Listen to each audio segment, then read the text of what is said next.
Ever justify buying that shiny new excavator when your old one still runs fine? Like a toolbox that's overflowing, but missing what you actually need. Equipment addiction leaves contractors with plenty of assets, but no cash.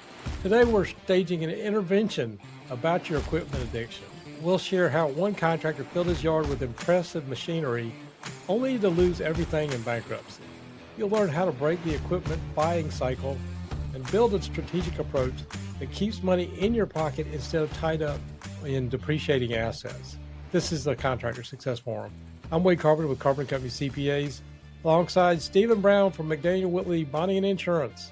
Stephen, what's the most unnecessary piece of equipment you've ever seen a contractor buy for tax reasons? Oh, well, it's usually airplanes, things like that, airplanes, helicopters. But there's also some contractors that can be working on or near the water that bought some pretty superfluous boats. But here's the thing, shiny and exciting versus depreciating assets that deplete your cash flow. I wish you didn't have to ruin this whole topic, Wade, because everybody loves beautiful, shiny equipment. I love to insure it. It's fabulous to watch it work. In the hands of a maestro can make a backhoe dance. It's beautiful. It's like watching the ballet or something. But I see so many of my customers just get going too fast. Yeah. And they get it and they like it, and then they have it everywhere. And it's one thing if that equipment's never at their office. If it's never there and it's always out on the job, it certainly makes a lot more sense. But how do you get off the cycle when you're on it? Well, I know this is probably an unpopular topic. A lot of people either we're trying to avoid taxes because we go buy something and they say, well, my CPA told me to buy it. But, a lot of contractors really have this psychological rush of buying new equipment and they justify it in their brain. The story in the original Profit First, Mike McCowitz talks about the story of Ernie, his yard guy that was going to fix his chimney. And then he starts doing his gutters and those kind of things. And he starts buying more equipment just to be able to do this, saying, hey, someday I'm going to need this, or I can use it on another job. Well, I've seen too many contractors become asset rich, but cash poor. Mm-hmm. And sometimes when, things are not going well or things slow down, that can cost you a lot of money. So I don't know. What's your thoughts on that? Well, that's true. And then when you do need to liquidate it, you're going to get so much less for it than you think is fair market value, unless for some reason the conditions are absolutely perfect. And then you have the economic conditions where it's not the sales price, the fair market value of the equipment, but it's the fact that there's just not enough work to keep the equipment busy. Yeah. And again, there's other things to this. I know a lot of people, we can value having that nice shiny pickup truck roll up on the job. But a lot of people, like the heavy equipment guys, they figure, hey, I'm building wealth in my equipment. But after the Great Recession, 2008, I think a lot of that stuff's fading from people's brains. But we saw people where, they were dumped all this equipment on the market and they couldn't sell it, or they'd have to actually bring money to the table. Mm-hmm. And so they equate wealth with their equipment. But a lot of times that equipment may have some debt on it. And you can always justify, hey, the payment's going to be cheaper. The interest rate is nothing. But something that we see all the time, they forget about what it costs to insure it, what they forget about what it costs to maintain it and the fuel and everything that goes into it. Sure. It's so many variables. I mean, as an accountant, you could give a simple spreadsheet analysis to the effects of purchasing versus renting equipment on a project. You can definitely do an analysis of the cash flow, depreciation, the tax complicant. That's what you do day in and day out. But it seems to me like my more successful contractors are renting more. They're telling me that the mechanics are better. When they rent a lot, they're basically VIPs with those rental companies, and they just don't have as much downtime. And they've also built in the exact project cost into the jobs they're bidding, so they're not burdened with an overhead on equipment. I've also seen a lot of contractors, they just don't put the right job expense for their equipment that they already have a note on or that they already own. The whole point of depreciation is just to say when this equipment is depreciated, we're trying to fund the fact that it's being used. A lot of contractors just don't understand that concept. For example, you don't have a car note. Are you putting money aside when that car wears out to buy a new one so you don't have another car note? I see that happening with contractors, Wade. Yeah, and that was one place I was going to go with this, with the upgrade cycle. But I also see it like sort of my wife. Well, she goes and buys something at the store, and it's like, okay, well, why did you buy all this? Well, it was on sale, whether it's groceries or whatever. Well, if we never use it, if it goes bad, then what have you really saved? And the way my wife might justify buying something like that or clothes or whatever, it was on sale as this nice, really expensive handbag, but it was 50% off. Well, I think contractors sometimes it may not be the same way, but hey, it was at the auction and I had the cash in my pocket. You are getting an extra incredible deal at the trade show. Trade shows just make you crazy. And a good salesman really knows what buttons to push. They probably know you and they know what you want and what you may need. And they talk about the projects coming up and what your competitors are doing. And you basically can't afford not to buy it.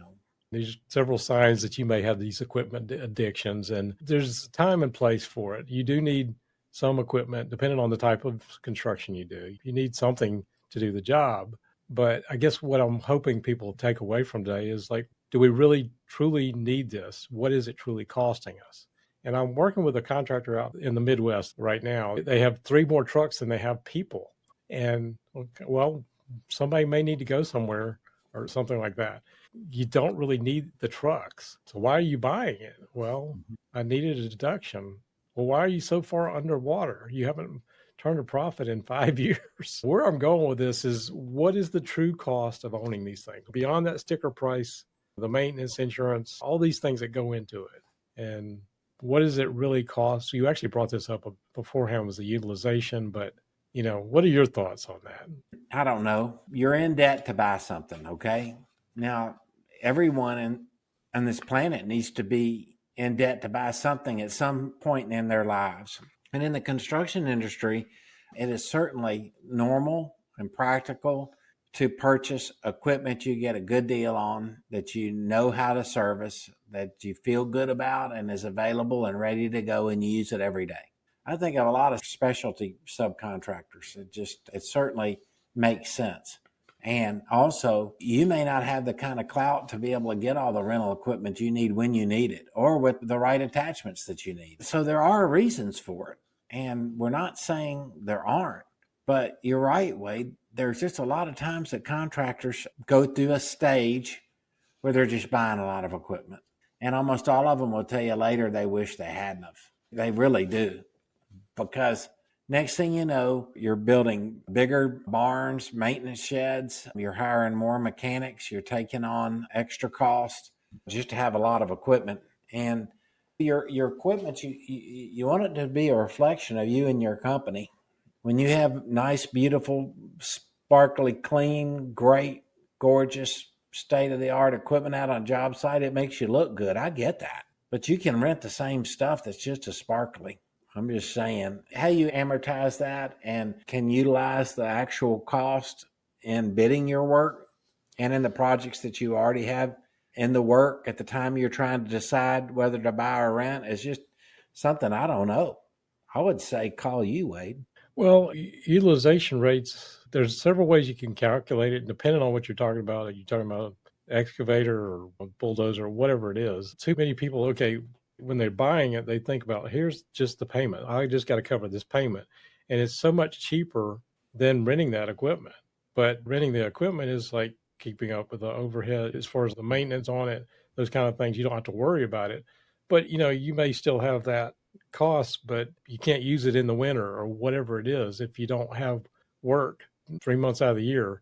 Well, you got to factor all that in. You got to cover it somehow. What you were talking about before, that depreciation, well, you took that depreciation up front, but you still have that monthly note payments you got to continue paying on. So what is the opportunity cost of that capital that's tied up? And if you get into these seasonality, slower times, and it's not running, are you able to keep your people? Are you able to keep all that equipment, that kind of stuff? Or if you had that capital, could you have gotten a bond or something on it. Been able Right. to, That opportunity cost might be the fact that you don't have any working capital right. because you bought that equipment. Well, you and I know, unfortunately, contractors shoot themselves in the foot sometimes with that. When we start looking at things at the end of the year and you're still only focused on what does the tax picture look like, but you forget about the fact that you're about to wreck your bond picture or your banking picture. You can't renew your line of credit because your ratios are so far upside down. That's where it becomes a lot of problem. Yeah. Well, debt is debt. And even if you have the cash and you buy the equipment at an auction for cash, you're depleting that cash for an asset that you can turn into more cash. That certainly makes sense. But I think that's kind of the way to think about it because it's just so easy to buy a lot of equipment. Things are going great in your area of operation and the sky's the limit. And you have to say now, jobs generally are running longer than they used to since COVID. A project that used to be a year and a half is 2 years now. A project that was $2 million pre-COVID is $3 million now. It's just the whole perspective of it. And you can say, look, I've got a project for 3 years. I'll keep this equipment working during the term of this project. And this project will just buy me a piece of equipment that I can probably get 10 years out of. Well, I should do that. And that makes sense, right? It does. Well, you say that, but then, that also goes back to some of the same things. It's like the owner never takes home what they want to take home. They never got the cash in pocket. And part of this, the whole episode is really one of the chapters in my book. And I've sort of approached it very differently. Actually, this is one thing I really want to talk about today was the way I see it. The original Profit First, they basically took out materials and subs. And in the book, I introduced the job expense where it's not just materials and subs, but you've also got this equipment. You've got things like bonds, you've got permits, and some of that can be very expensive. I think of job expenses as cash out on your job. And this is where a lot of people really can't wrap their head around it. But, like on your financial statement, you would expect that equipment would be a job cost. But the way I see it, if you rent that equipment specifically for that job, it is a job cost, a job expense from a cash flow standpoint. If you buy that equipment and you're paying on a note on that, I look at that from the OPEX side or the operating expense, or said differently, as an overhead expense. And I don't know if that makes sense to you the way I said it. I think everybody does. Do you have the process in place to allocate that piece of equipment as a job cost if you own it? Most people don't. And Wade, one of the most successful contractors I ever met that was talking to another contractor customer of mine, giving him advice, said literally, if I have a shovel, I put a cost onto that shovel because I've got to replace that out of my pocket if I hadn't planned for it. I just don't think a lot of contractors are set up that way with larger pieces of equipment, certainly without smaller tools. But that's the kind of ability to analyze costs and keep in profits that made that contractor a lot of money. And they sold their company and retired. Well, again, from a book standpoint, cash flow with regard to equipment is very different from what I would say is a accountant, an auditor. If I was doing a formal financial statement, that would definitely be job cost. But if you think of your operating expenses as your overhead, you got to continue paying that note on it. Well, okay, you think about it very differently. Your gross margin on the P&L is going to be very different from your gross margin the way I'm looking at it with job expenses. So again, the way I approach it in the book, number one is sort of different there. But one of the things I'm trying to advocate is, especially if you're a heavy equipment guy or you got a lot of money tied up in equipment, a lot of people tie up money in pickup trucks, and it's easy to get over $100,000 on a pickup truck now. You got to replace that stuff instead of having just, okay, well, big money comes in and, oh, I got money now. I got $50,000 in my account. I can go spend it at the auction or something. Well, is that the smartest thing to do when, you spend that money and then next week you can't make payroll? Wade, there's a reason why bonding companies don't give you bonding credit for the value of your equipment. There's a reason for it. First of all, they don't know what your equipment's worth from a cash standpoint if you liquidated it immediately. But they can't think of it that way. They have to think of you running your business based on pure job cost and maintaining profit. That's what they're Right. looking for. I think that's smart. The fact that if you're truly looking at what you're spending, and if you want to have some profit in your bank account at the end of the year, you need to have a plan for it. So I advocate, especially if you spend a lot of money on equipment, you have a capital expenditures bank account in the profit account, or CapEx, the way I call it. And you drip money in there, or say you're a heavy highway equipment, that kind of stuff. That takes a lot of maintenance. And you don't want to get caught with your pants down with a huge repair on the tracks on your excavator or something Mhm. like that. And, your workers' comp bill happens, and that's in your slowest part of the year. It's like it can all come crashing down. Again, I won't go into all the concepts in the book, but planning for maintenance, repairs, replacements, and again, having a specific capital expenditure account can help avoid that temptation to go buy it. It's like, Sure. okay, well, we don't have the money to spend. But when you Mhm. got it all in one bank account and your retainage comes in and you feel like you're on top of the world, you feel like you can go buy anything. And then again, the next week you're struggling to make payroll. Well, either way, the profit first type of business model helps you make that decision. You can do what you want to do with your money. If you want to own a bunch of equipment, that's your business. But what does it cost you? What does it cost you? And the way highway contractors do a lot of asphalt paving, stuff like that, they'll just tell you they have to own a lot of equipment. It's an equipment intensive industry, but they're using it 24/7. And it's a hard business to get into because you have to have so much equipment. Well, the other part of this is that too often the owners are not taking home, they get behind on their taxes, they get behind on their mortgage but at the end of the day, they go buy this equipment and then they are wondering why. Or maybe they actually did have some profit and Mhm. they go just to not pay taxes, but they're never building wealth. And I guess what I'm asking our listeners to consider today is just if you're always spending it out. I actually have been training some people over a couple of years of we put some money aside at the end of the year and they got some cash. I was like, okay, now I want to go buy some equipment. That's my reward for it. And Mhm. I'm investing in my business. Well, is that really investing in your business? Are you really profiting?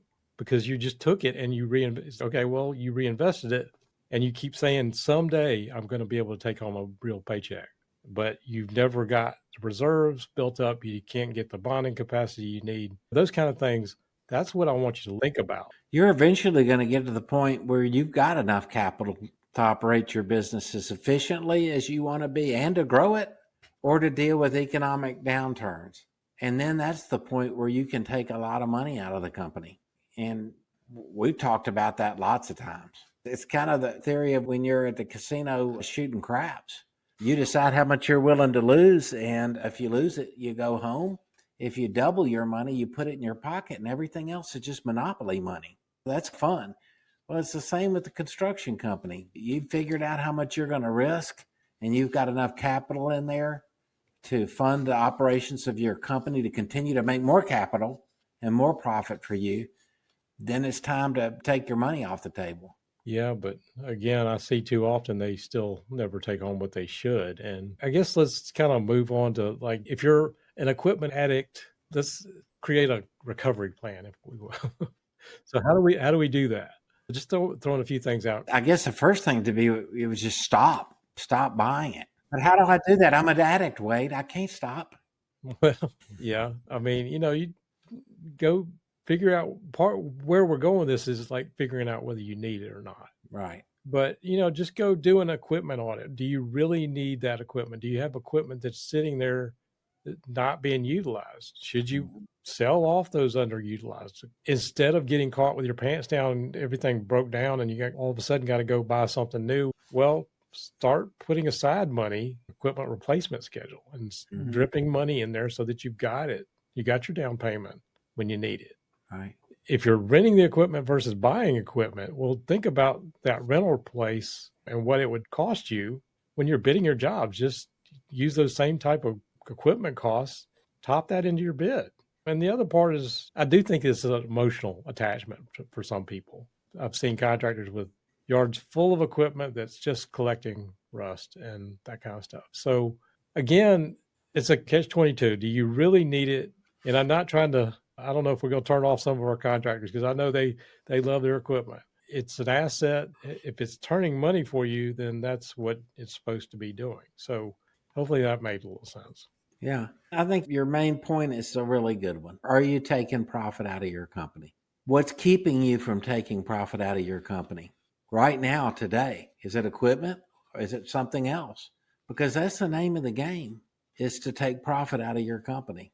And the whole idea of your book, Profit First, for commercial construction is just right on the money.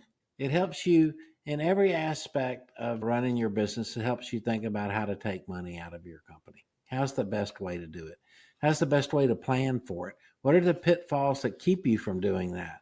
And buying versus renting equipment versus buying older equipment at auction, whatever involves any level of debt or risk is always something you just have to consider because it keeps you from taking cash out of your company profits. Yep. And again, we're not saying that you shouldn't buy it. We're just saying think about why you're doing it and what you're doing. And if you bought that truck on December 27th and write it off on the taxes right then and there, but you got another 7-year note on it, it's just, I guess we're asking the question, is this a strategic asset or a status symbol that you're more worried about the status symbol? Yeah. And think, can I step away from this decision process and think about it logically and then come back to it? Then your decision's probably the right one either way, wouldn't you say? Yeah, just focus on the equipment. Is it really generating you revenue? Is it helping you build your wealth outside of your equipment yards? Yeah. If you had that cash and you just rented it or you spent all your cash up there, what are your alternatives? Like if you invested in something else, what else should you consider? If you actually put some money in your retirement plan, and is your retirement plan sitting on your yard? Well, is that truly your retirement plan that you shouldn't depend on? Oh, boy. Yeah. That's so boring compared to buying new equipment, but it's so true. And a disclaimer for the end of our podcast would be that some of you might legitimately have a problem, and we'd like you to go to Equipment Anonymous and get help you need. I think this is a great topic, Wade, because as always, it's a series of questions you have to ask yourself. And it's easy to get out of control with your equipment because if you own $5 million worth of equipment, then you're a $5 million contractor, right? No, no, no, no. If you do $5 million in sales, you're making $5 million in profit. No, no, no, no, no. So we're going to keep coming back with that kind of theme, aren't we? Because it just makes sense. And we just want people to know that. Well, your point's well taken. And again, we're not talking about like you shouldn't go buy something, you shouldn't go into debt. But what I'm hoping you're thinking about is if this is really the strategic move that I should be making. And Yeah. am I really building wealth in my business? And if nothing else, if we made you think about it today, maybe we did our job. Okay. Thanks, Wade. Okay. Well, with that, if you got some thoughts on that, I'm sure we might hear some feedback on that, good or bad. We'd love to hear it down in the comments below. We always appreciate you listening in. If you followed us this far, we appreciate it. If you like, share, subscribe, do all that stuff. We appreciate it. We post a new episode every single week. And we thank you for being here. And we will see you on the next show.